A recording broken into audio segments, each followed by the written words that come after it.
All right, so today I'm gonna give you guys the perfect wedding delivery timeline.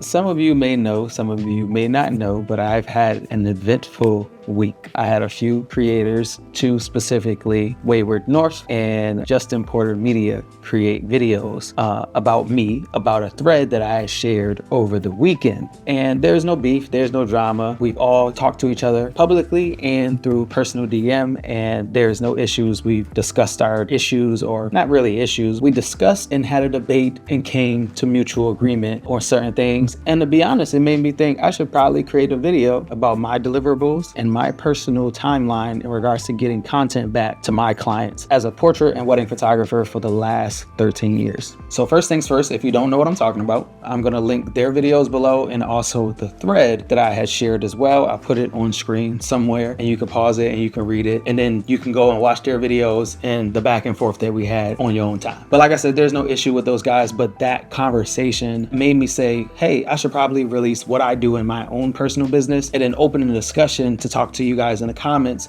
about what you do. What are your delivery times for photographers and videographers, so that we can get more on common ground as to what should be considered normal time frame. So first things first, there's no such thing as the perfect turnaround time. To be honest with you, our clients simply want two things: the best quality product that we can provide in the fastest time possible. Some clients are willing to wait a little longer if they know a particular creative is more busy, or if they simply feel that that creative is worth it. But it does get to a point where it goes from normal time frames to excessive, and that's what I'm trying to figure out in this video. So I'm gonna share with you guys what my time frames are, and I would love to hear what your turnaround time frames are as well, like I said, for videographers and photographers, because I kind of started some drama because I'm a wedding photographer and I was talking about wedding videographers, and a lot of videographers kind of came at me and was saying I have no right to speak on wedding videography because I don't do it. But the truth is, I think we all can agree as photographers and videographers that many of us do both. Now, 90% of my work is photography, but over my 13-year career, I've shot a lot of videos, I've edited a lot of videos. I also have a lot of videographer friends who have showed me their timelines and what they're working on and how they edit, and I've showed them how I edit and how I retouch in Lightroom and Photoshop and things of that nature. So a lot of us know how to do the other medium style, but we just kind of like one more than the other. I would never tell a videographer they have no idea what wedding photography is like, because they more than likely do. I have worked side by side with videographers for the past 11 years, so I'm very much familiar with their shooting process, their backup process, and their editing process, just from being around them for the better half of the last 11 years and also doing a little bit of it myself. All right, so here's my rundown, right? A client books us. In our contract, it states we have two turnaround deadlines. We have a preview gallery turnaround time, and we have a full gallery turnaround time. My preview gallery, which on contract it says will deliver anywhere between 35 and 40 glam retouch style edits. And I've said this in previous videos before, but to me, a glam retouch is basically those type of images that we've all seen: skin softening, maybe some blemish removal, maybe some body reshaping, maybe like,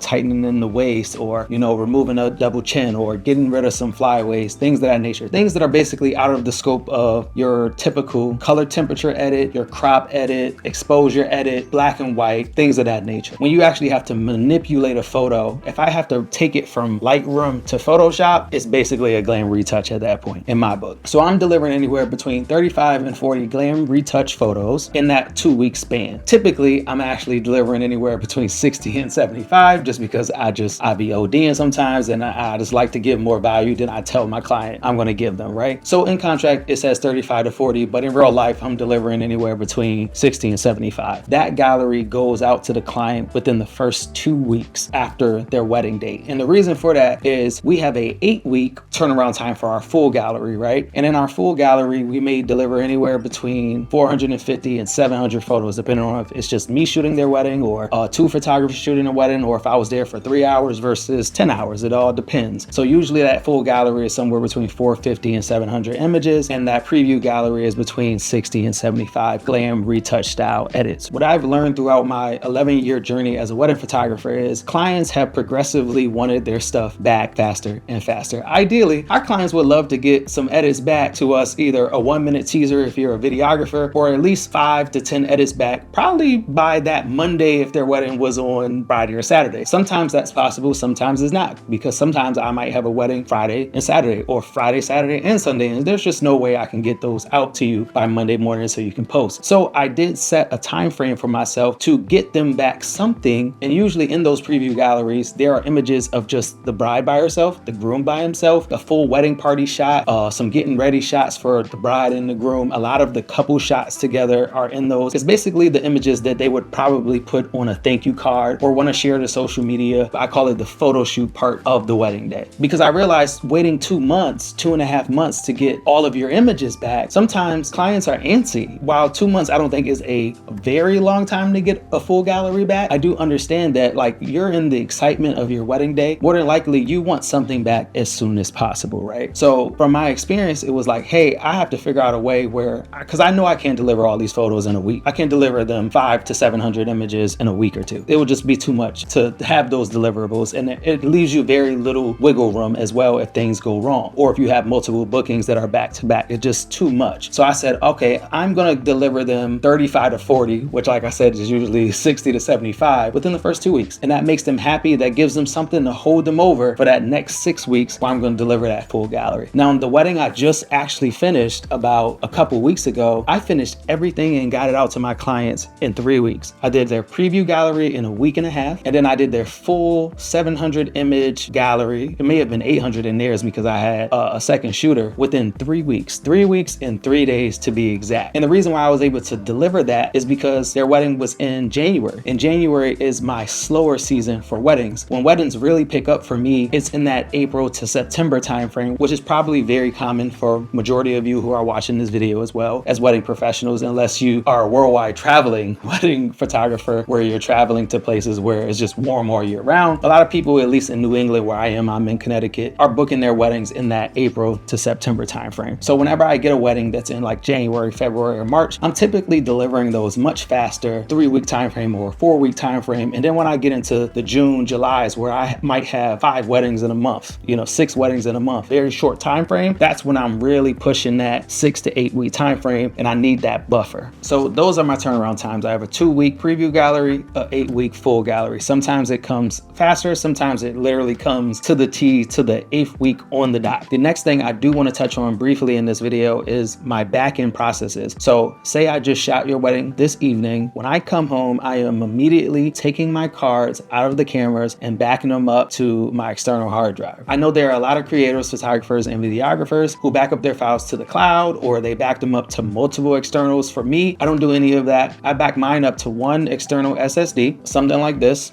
And then I do not format the actual cards that I use on that wedding day until I fully deliver their full gallery to the client. So I have a bunch of memory cards like these. I shoot with multiple Canon R5s. So slot 1 is CF Express cards, and then slot B is your standard SD card. What I do on a wedding day is I have redundancy. So there's a copy of each image on both of these cards. So I guess I keep 3 backups as well. I transfer everything over to a SSD, like I said, like this, as soon as I get home. Back it up, and then I keep a copy A and copy B on these cards, and I literally set them to the side and I do not touch them. The moment I deliver the files to my client, then these cards are eligible to be formatted and used again. So if anything happens in that 5-week, 6-week, 8-week time frame that I'm editing my client's work and getting it over to them, say my SSD crashes for some reason, or card A or card B crashes, I know I have at least a backup on the other card, and I know I still have a backup on my SSD. So I keep 3 backups essentially. From there, I back up everything into an AI culling system called Aftershoot. It usually takes anywhere from 25 to 30 minutes to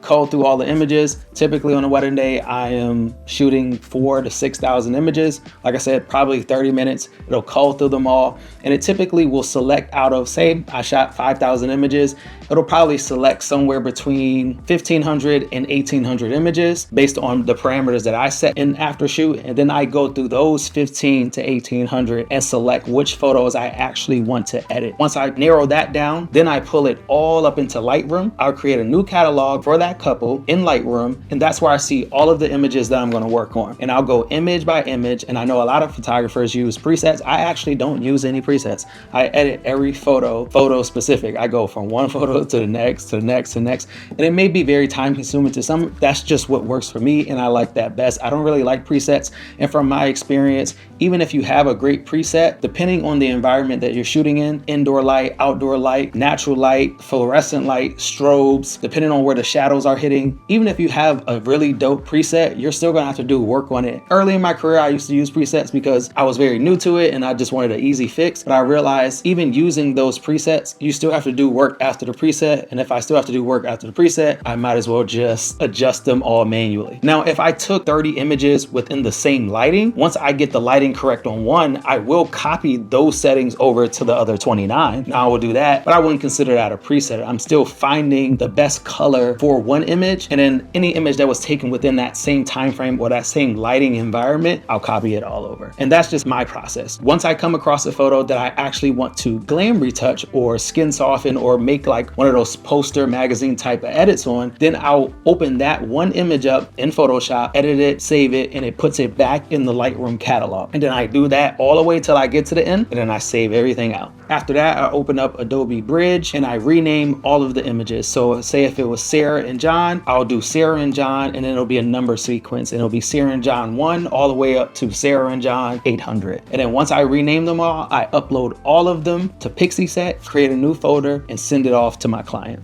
Once my client receives that Pixieset notice, then and only then are those cards that I use that I've been saving for the past 8 weeks are eligible to be formatted and used again. I have a ton of those. I probably have anywhere between 10 and 12 CF Express cards and probably 20 standard SD cards. So I have a lot just waiting. Once it's done, format it, and then they're put back in the cycle of being able to be used again. So that's pretty much my process. I know I may have missed something in there, but I would love to hear what you guys think. What are your turnaround times? What do you guys deem to be normal as a turnaround time? And what do you deem to be excessive? At what point does it go from, okay, 2 months is cool, 3 months is cool? What is the cutoff where it's like you're taking advantage of people? Or, wow, that's really surprising, I've never heard that. So hopefully this video was valuable to you. Like, share, and comment if you loved it. And until next time.